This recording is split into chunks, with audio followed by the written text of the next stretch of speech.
সকাল সকাল ইলামবাজার থেকে বৃষ্টি হয়েছে ঠিকই, কিন্তু ইলামবাজার থেকে বেরোতেই দেখি এদিকে রাস্তাঘাট একদম শুকনো, বৃষ্টি হয়নি বললে চলে। তো যাই হোক, স্ট্রেট ধরে চলে এলাম জয়দেব মোড়। আর জয়দেব মোড়ের এই দিকে রাস্তাটায় কাজ শুরু হয়েছে দেখছি। এই জয়দেব মোড় থেকে যেটা একদম জয়দেব নদী বা জয়দেব ঘাট যেটা গেছে সেই রাস্তাটার মধ্যে কাজ শুরু হয়েছে। এবার কতদিনে কাজ শেষ হবে তা ঠিক জানা নেই। তো রাস্তাটা আপাতত এখন বন্ধই আছে। তো যাই হোক, সেখান থেকে দেবাশিসের সাথে তারপর চলে এলাম একদম ডিউটি। নমস্কার বন্ধুরা, স্বাগত সবাইকে নতুন একটা ব্লগে। আর আজ হচ্ছে 1 জুলাই সোমবার। তো সকাল সকাল চলে এসেছি ডিউটি, আর আজকে ব্লগটা এখান থেকে শুরু করছি। তো মৃত্যুঞ্জয় দা তো কিম্যানের ডিউটি করতো পার্মানেন্ট আর কি, পোস্টেড কিম্যান, তো ও তো এখন নেই। তো এই সাইডে কিম্যানের ডিউটিটা আমাদেরকে করতে হচ্ছে গ্যাংয়ের সময় মিলে অল্টারনেট করে করার কথা আর কি। তো আজ থেকে মিলনদার করার কথা ছিল 1 সপ্তাহ, কিন্তু মিলনদার শরীরটা আজকে খারাপ লাগছে, তা আমাকে ফোন করেছিল। তো আজকে আমি কিম্যানে যাবো আর কি। তো আর এইদিকে মৃত্যুঞ্জয় দার অপারেশনটা এখনও হয়নি, আজকে হওয়ার কথা আছে দেখি। তো অনেকটাই লেট হয়ে গেল, তো কি আর করা যাবে, অফিসিয়াল কোনো হয়তো প্রবলেম কিছু হচ্ছে আর কি। তো যাই হোক, এবার বেরোবো ডিউটি, কিম্যানের ডিউটি। আর ওয়েদারটাও সকাল থেকে বেশ খারাপ, টিপটাপ করে বৃষ্টি পড়ছিল। তো রেনকোট ছাতা সব ভরে নিয়েছি। তো এবার বেরিয়ে পড়বো ডিউটিতে। তো তোমাদের সাথে কথা হচ্ছে আবার পরে। বৃষ্টি পড়া শুরু হতে না হতে সাপ বেরোনো শুরু হয়ে গেছে। এটা মরে গেছে আর কি, এটা হচ্ছে কালাচ, যেটাকে ডোমনা চিতি বলে আর কি। তো প্রচণ্ড বিষাক্ত একটা সাপ।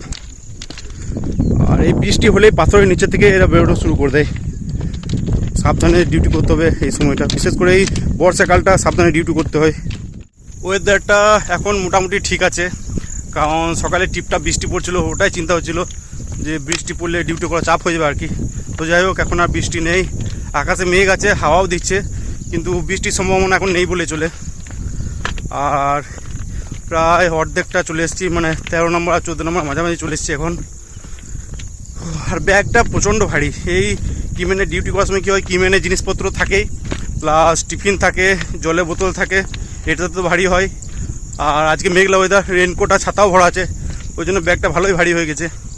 তো দেখি 13 নম্বর গেটে গিয়ে ওই টিফিনটা আর জলের বোতলটা রেখে দেবো, আর রেনকোটটা ছাতাটা ব্যাগেই ভরা থাকবে। তারপরে ব্রিজ ঘুরে এসে 13 নম্বর গেটে টিফিন করব। তো তোমাদের সাথে কথা হচ্ছে একদম 13 নম্বর গেটে পৌঁছে। আজকাল রেল লাইনটাকে অনেকে ডাস্টবিনের মতো ইউজ করে আর কি। এই যে অবস্থা, যেসব জিনিস ফেলার জিনিসপত্র হয় আর কি, সেই সব জিনিস ব্যাগে ভরে নিয়ে আসে আর রেল লাইনের পাশে এইভাবে ফেলে দেয়। এই যে মেডিকেল জিনিসপত্র সমস্ত কিছু একদম রেল লাইনে এদিক ওদিক ছড়িয়ে ফেলেছে।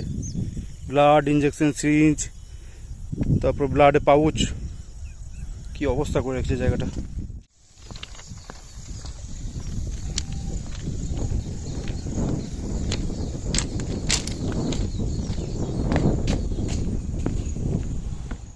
এতক্ষণে মনে হচ্ছে পিঠের বোঝাটা অনেকটা কমলো, যদিও বা এখনও ভারী আছে, কারণ কিমেনের আরও সব যে সমস্ত জিনিসপত্র থাকে সেগুলো এই ব্যাগটাতে ভরা থাকে। যাই হোক, জলের বোতলটাই অনেকটা ভারী ছিল, আর টিফিনটাও তো ভারী।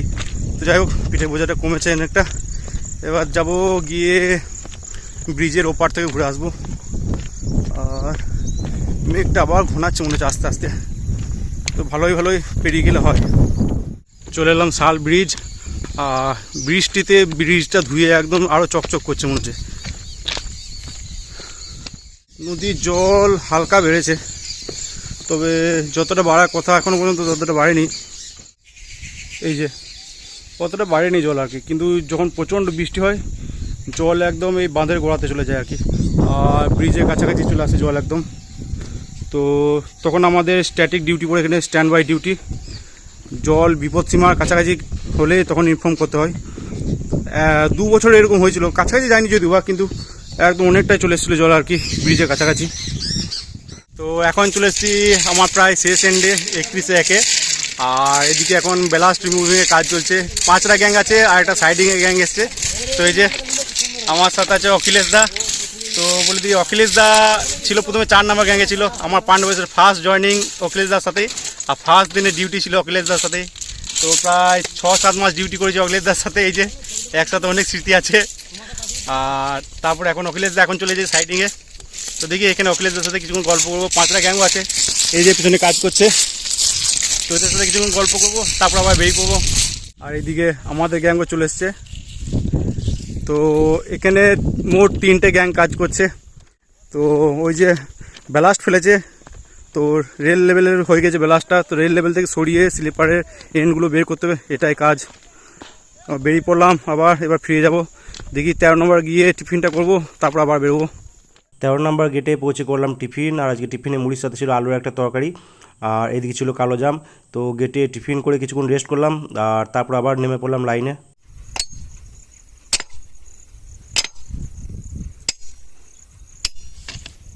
আজকে লাঞ্চটা হোটেলেই করতে হলো, আর লাঞ্চে ভাতের সাথে ছিল ডাল, এদিকে ছিল স্যালাড, আলু ভাজা, আলু পোস্ত, বাঁধাকপির আলুর একটা তরকারি, আমের চাটনি, আর এদিকে ছিল চারাপোনা ভাজা। তো আজকে মিল পড়লো 50 টাকার মতো। তো ওই 12টা সাড়ে 12টার সময় গিয়েছিলাম লাঞ্চ করতে। তো লাঞ্চ করে এসে রেস্টরুমেই রেস্ট করছিলাম। A few moments later. Duty শেষে বেরোনোর সময় দেখছি আকাশে বেশ ভালোই মেঘ করেছে। তো যাই হোক, দেবাশিসের সাথে বাইকে জয়দেব মোড় চলে এলাম, আর ভাগ্যক্রমে রাস্তায় বৃষ্টি হয়নি, তাই ভিজতে হলো না। যাই হোক, তো সকালে যেটা বলছিলাম যে জয়দেব মোড় থেকে একদম জয়দেব ঘাট পর্যন্ত যে রাস্তাটা আছে, সেই রাস্তায় এখন কাজ চলছে, তো বন্ধ থাকবে। তো এখানে নোটিশ দিয়েছে দেখলাম 1 তারিখ থেকে 31 তারিখ পর্যন্ত এই রাস্তাটা বন্ধ থাকবে। তো ছোটো গাড়ি, বাইক আর টোটোগুলো চলছে দেখলাম, কিন্তু বড় গাড়ি একদম বন্ধ আছে। আর এই রাস্তাটা চালু থাকলে মেনলি দুর্গাপুর যাওয়ার রাস্তা অনেকটা শর্ট হয়ে যায় আর কি, প্রায় 40 কিলোমিটারের কাছাকাছি শর্ট হয়ে যায়। কিন্তু এটা এখন বন্ধ, তো ঘুরে ঘুরে ইলামবাজার হয়ে যেতে হচ্ছে সমস্ত বড় গাড়িকে। আজ ওয়েদারটা সকাল থেকে বেশ ভালোই ছিল। তো টিপটাপ বৃষ্টি হয়েছিল সকালে যদিও, কিন্তু তারপর আর কোনো বৃষ্টি হয়নি ডিউটির সময়, কারণ ডিউটির সময় বৃষ্টি হলে খুব অসুবিধা হয় আর কি। তো যাই হোক, ঠান্ডা ঠান্ডা ওয়েদার ছিল, মেঘলা আকাশ, হালকা হাওয়াও দিচ্ছিল। তো ডিউটিতে অতটা কষ্ট হয়নি যদিও বা, কিন্তু দুপুরবেলাতে একটু রোদ করেছিল কিছুক্ষণের জন্য। তো রোদে এত তেজ, বাপরে, ওইটুকুর মধ্যেই অবস্থা খারাপ করে দিয়েছিল। তো যাই হোক, পরে আবার মেঘলা আকাশ ছিল, আর বিকাল দিকে তো ডিউটি থেকে ফেরার সময় বেশ ঝোড়ো হাওয়াও দিচ্ছিল আর কি। আশেপাশে কোথাও বৃষ্টিও হয়েছে মনে হয়। তো যাই হোক, ডিউটি থেকে ফিরে বাড়িতে বসেছিলাম, ভিডিও এডিট করছিলাম। তো একটু আগেই উঠলাম, উঠে স্নান টান করে এই যে এবার যাবো নিচেতে। খিদে পেয়েছে প্রচণ্ড, নিচেতে গিয়ে কিছু খাবো।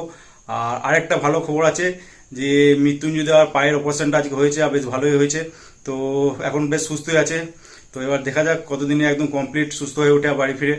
তো এবার যাই নিচেতে, খেয়ে তারপর কথা হচ্ছে আবার তোমাদের সাথে। নিচেতে গিয়ে খেলাম চানাচুর মুড়ি, আর সাথে ছিল গরম গরম লাল চা। তো চানাচুর মুড়ি খেয়ে নিচেতেই রেস্ট করছিলাম, মুভি দেখছিলাম। তো উঠলাম একদম রাত্রে প্রায় 10টার সময়, আর তারপরে করতে গেলাম ডিনার। আজ ডিনারে ভাতের সাথে ছিল কাঁচা পেঁয়াজ দা আলু সানা, আর ছিল পটল ভাজা, আর এদিকে ছিল পুঁই, কচু আর ডালের একটা তরকারি। তো ডিনার করে নিচেতেই বসেছিলাম কিছুক্ষণ, আর তারপরে চলে এলাম উপরে। তো ভাত খেয়ে চলে এলাম উপরে। আর দেখি এবার তাড়াতাড়ি শুয়ে পড়বো ভাবছি, কারণ লাস্ট কয়েকদিন ধরে শুতে শুতে লেট হয়ে যাচ্ছে, আর ঘুমাতে অনেক লেট হয়ে যাচ্ছে, আর সকাল সকাল ডিউটির জন্য উঠতেও হচ্ছে। তো যাই হোক, এবার শুয়ে পড়বো। ওয়েদারটা আজকে বেশ ভালোই আছে। তো আজকে ব্লগটা এখানে এন্ড করছি। তো ভিডিও ভালো লেগে থাকলে লাইক অবশ্যই করে দিও, ইউটিউব থেকে দেখলে সাবস্ক্রাইব করে নিও, ফেসবুক থেকে দেখলে ফলো করে নিও। তো আজকের মতো টাটা, বাই বাই, দেখা হচ্ছে আবার কালকে।